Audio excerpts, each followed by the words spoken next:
Hello friends, Job Information Channel আপোনালোকক পুনৰবাৰ স্বাগতম জনালো। আজি আমি আলোচনা কৰিম ৰাজধানী এক্সপ্ৰেছ ভাৰ্চেছ দুৰন্ত এক্সপ্ৰেছ। কোনটো এক্সপ্ৰেছত বেছিকৈ ফেচিলিটি প্ৰভাইড কৰা হয় আজি আমি এইটো ভিডিঅ'ত জানিবলৈ চেষ্টা কৰিম। ৰাজধানী এক্সপ্ৰেছ হৈছে ভাৰতৰ শীততাপ নিয়ন্ত্ৰিত যাত্ৰীবাহী ৰেল যিয়ে নতুন দিল্লীক ৰাজ্যৰ ৰাজধানী বা বৃহত্তম চহৰৰ সৈতে সংযোগ কৰে। ৰাজধানী এক্সপ্ৰেছৰ বৈশিষ্ট্যসমূহ হ'ল ৰাজধানী এক্সপ্ৰেছ ভাৰতৰ অন্যতম উন্নত ৰেল বুলি গণ্য কৰা হয় আৰু ইয়াৰ বিলাসিতা, আৰাম আৰু প্ৰিমিয়াম বৈশিষ্ট্যৰ বাবে পৰিচিত।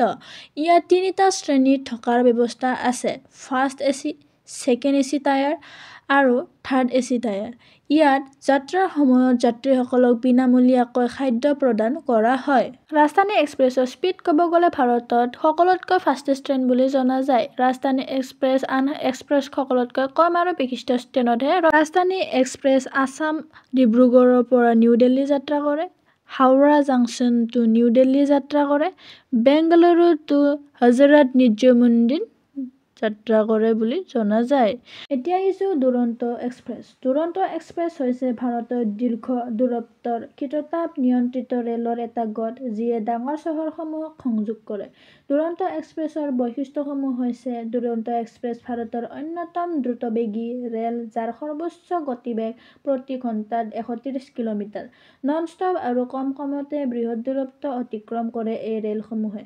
দুৰন্ত এক্সপ্ৰেছত স্লিপাৰ ক্লাছো আছে আৰু বিনামূলীয়াকৈ খাদ্যৰ ব্যৱস্থা আছে। দুৰন্ত এক্সপ্ৰেছত first A, second A, third A আৰু 3A দুৰন্ত এক্সপ্ৰেছ খাদ্যও প্ৰভাইড কৰে বুলি জনা যায় যাত্ৰীসকলক।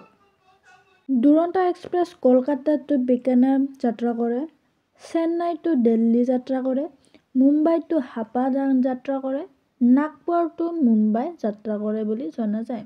এইখিনি আছিলে ভিডিঅ'টো। ভাল লাগিলে লাইক কৰিব, কমেণ্ট কৰিব আৰু প্লিজ ছাবস্ক্ৰাইব কৰিবলৈ নাপাহৰিব। ধন্যবাদ।